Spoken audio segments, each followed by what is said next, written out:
ফার্মের মুরগির দিকে যদি আপনি তাকান, আপনার মায়া হবে।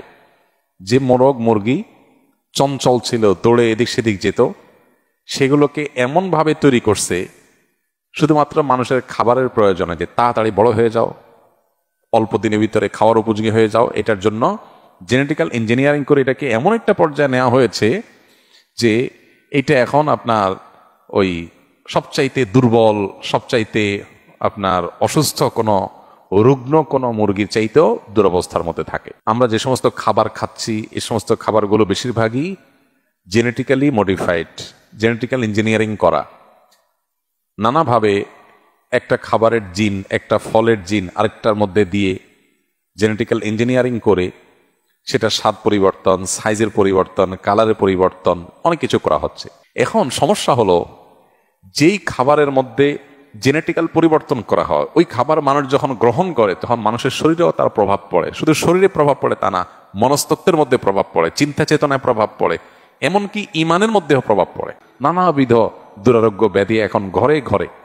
সেটা অবশ্য আমাদের দেশে অস্বাস্থ্যকর খাবার, ভেজালযুক্ত খাবার, ভেজালযুক্ত ঔষধ এবং আরো নানাবিধ ভেজালের কারণেই ঘরে ঘরে ক্যান্সার, ঘরে ঘরে আপনার কিডনির রোগী, ঘরে ঘরে হার্টের রোগী। যারা এগুলো নিয়ে সাফার না করছে, 2-4টা রোগী নিয়ে, তারা বুঝবে না যে এগুলো কতটা কষ্টের, কতটা বেদনার।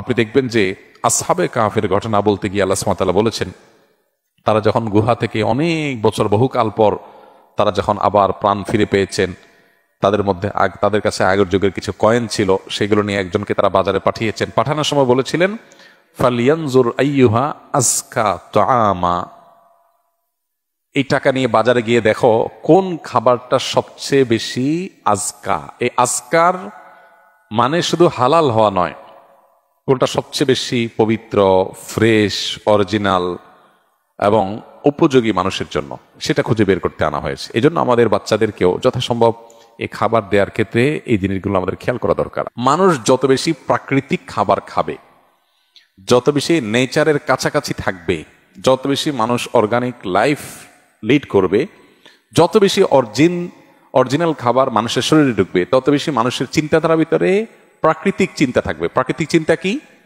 প্রাকৃতিক চিন্তা হলো, আল্লাহ রাব্বুল আলামিন আমাদেরকে প্রত্যেককে মুসলিম করে তৈরি করেছেন। কুল্লু মৌলুদিন ইউলাদু আলাল ফিতরা, প্রত্যেক শিশুই জন্মগ্রহণ করে মুসলিম প্রকৃতি নিয়ে।